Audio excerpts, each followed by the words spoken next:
welcome back to the Collector RC. Yay, I'm back! First of all, before I get into the video, I want to thank everybody that stayed patient with us through. We ended up dealing with some family tragedy, and unfortunately, well, not unfortunately, we had to take some time away, and yeah, I'm not going to get into too much detail of that, but I just want to say thank you to everybody for being patient and staying with us. We did reach over 2,000 subscribers, but unfortunately, due to the length of time between videos, I think we lost a few of you, which is fine, you know, that's life. So we are just shy of, I think we're like too shy of 2,000 subscribers. Apologize for the birds in the background. I just threw some peanuts back there. And sorry if I'm talking fast, but I want to get this part in as quick as I can. Anyway, so we hit 2,000, and I do want to do another kind of a giveaway thing. It possibly could be another 24 or 24 upgrades or something to do with that, and I'll let you know as soon as we hit over the 2,000. So if you're not subscribed currently, subscribe, and we get over that 2,000, we'll do another random giveaway between the 2,000 subscribers. So what you're seeing right now is the new SCX24 Power Wagon 4-door. It is the orange version. I decided to go with the metallic orange because I just love the look of it. The green one is just as good, and they're both equally the same, in my opinion. This vehicle is currently pretty upgraded. You can see that it's got a light bar there in the front, and it's got, I believe, the AX24 tires that are on there, and then the new trio version of beadlocks. They're quite amazing. It is running the Furitek system in there, and a 179 Reefs servo for the front, which is, you gotta look that up, it's pretty amazing. Probably a little overpowered, but worth it. Yeah, it's got some cool other features. It's got some cantilevers attached to the Old Man Emu shocks, which are upside down. They are in a droop setting. Works, you can see it works really well. This is a class 1 comp vehicle that I will be doing on this course that you're seeing, and in a local hobby shop that will be starting here soon.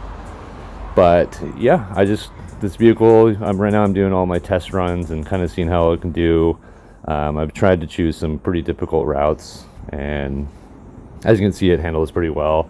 I think I do have to do a little reverse because I'm driving one-handed and filming at the same time, which I tend to do a lot, and may look like I'm not doing the best of driving, but one-handed is a little tricky.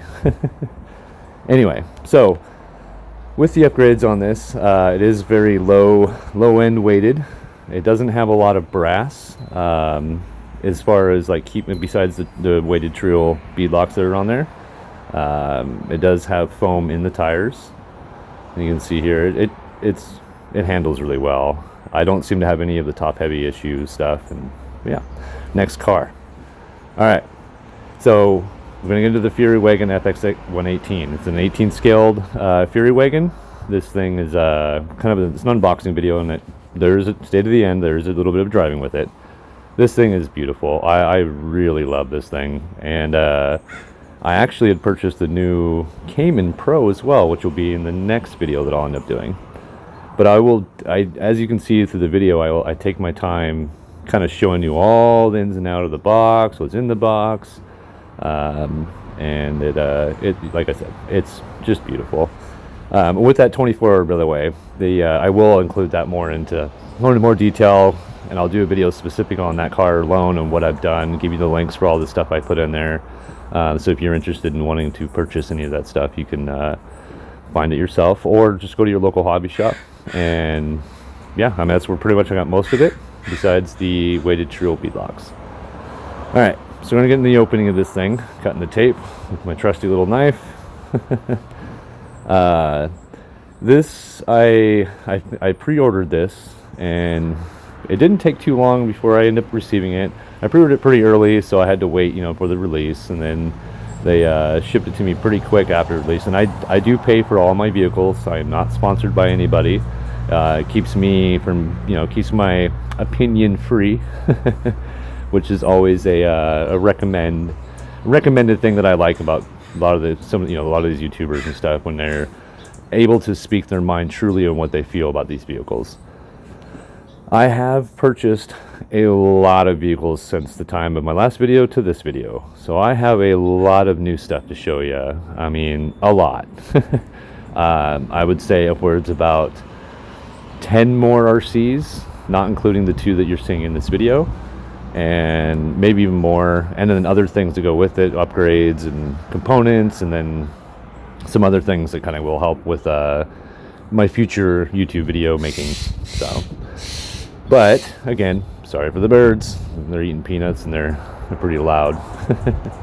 So the controller is the standard the Fury controller.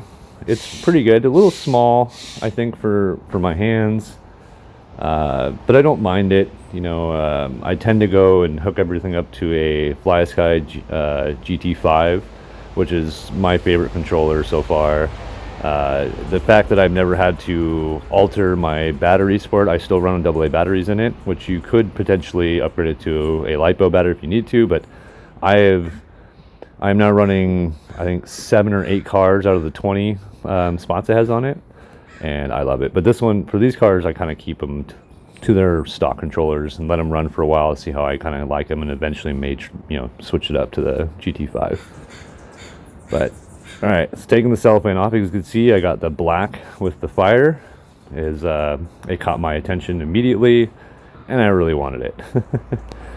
I'm a sucker for the black fire, or black and fire, and it's just a beautiful looking 1/18 crawler. Does have foam in the tires, which are on the wheels, which are really nice. Yeah, you can see I'm squeezing it there. I don't know why I had to check both, but you never know. The front end is remarkable, running the Furitek system, which is amazing. It is on portals, which is another awesome. The lights do, I believe, do work. I think I show the wiring in the back of it. It doesn't have any interiors. You can see the windows are not see-through. Kind of just switching it around here. And I normally would play music, for some of these videos and kind of just let you determine what you like about it. But kind of get tired of dealing with copyright issues, and other. If you know anything about the YouTube world, it's the free music isn't always free. So I try to stick to more talking and explaining things. I do need to do more tutorial videos on how to do some of your upgrades. I think that's was always a benefit for a lot of you guys that kind of want it. If you have suggestions and things you want to see for some of the vehicles that we have or that I have in here, just request it, and usually I pretty much listen, and I'll end up doing a video with it. But right now, just taking the pins off, going to show. Then I realized that the wire's connected, so I don't want to lose my pins, which happens a lot. As you probably, if you're an RC seasoned RCer, you've probably lost a lot of pins yourself. All right, we're gonna open it up here, and I'm gonna go real close with everything. Yeah, you can see the wire there. So as you can see, that chassis is amazing. I love the design of the chassis they decided to go with. There's the battery, the ESC. Yeah, it's pretty nice. I can kind of see there where I get a little close and show you everything that's going on there. Yeah, I really just love that chassis design. Plenty of adjustments for your shocks, both front and rear. I believe they said they were oil shocks. I would have to go back and look at it again, so I apologize. I probably should have known that right off the top here. They're pretty nice for being stock. Probably put a little bit of tension on them. Yeah, I kind of like the softness of especially when it comes to the 1/18th or the 1/24th scale vehicles. Normally in my 110s, I don't like wheel dropping. It tends to hinder a lot of stuff, but for some reason with the 1/18th scale and the 1/24th scale, I don't know, it's just kind of a direction to go. It's opinionated, some of you, depending on how you're running your courses, what you're running on, or how you feel you want to run your vehicle, it's totally up to you. I think we all have our own style of running. One of the things I have learned over the past couple of years doing YouTube and running these 24s and any of the RC scales is that, I've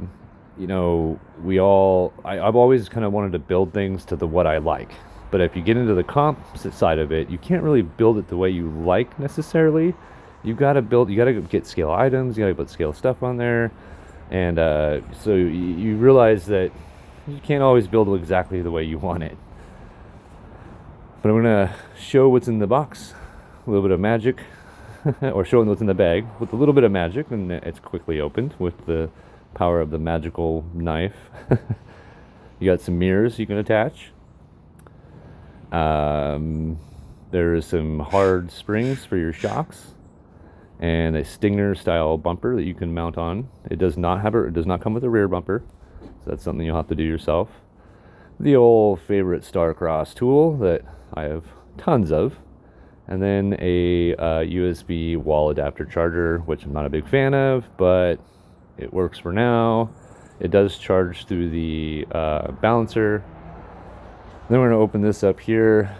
I think I'm going to end up doing a little bit more magic to get it open quick. As you can see, here we go. Poof. So I'm going to go real close into showing you everything that's in the instructions. I do recommend for future, especially if you're for the new people that are getting into the RC, the exploded view of your RC is extremely important. Something to kind of monitor and keep with you. When you go into like a hobby shop, your local hobby shop, the easiest way for them to help you find parts or recommendations is to know your part numbers. It's a little bit difficult for them when they go in and you're like, I'm looking for this part, it looks like this, or I think it's this. Because ultimately, they're going to look up an exploded view. So might as well, if there's a specific part you're looking for or upgrades, know your part numbers. It really helps your local hobby shops find things faster.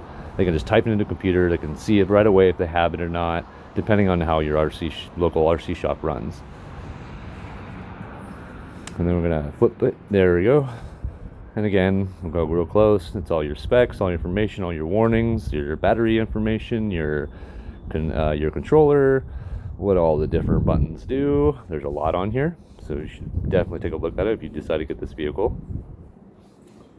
It's got all your spec information there, specifications, charging the LiPo, which here's a tip. Always unplug your LiPos when you're done playing with them or done charging them. Always. It's a fire safety thing. It's a way to avoid hazards. And then always, obviously, store your LiPos in a LiPo safe bag or an ammo box. Actually works really well too. And then when you go into full storages, flip. Yeah, there you go. More magic. When you store your chargers, when you go into storage, make sure you put them down in storage. Keeping your battery around 30% while in storage is highly recommended. So there's a little bit of LiPo safety here. All right. So again, I apologize if it's not the best driving. I am driving one-handed. Again, on it's a local hobby shop course that they do comps here. On this course specifically, it's a lot of fun.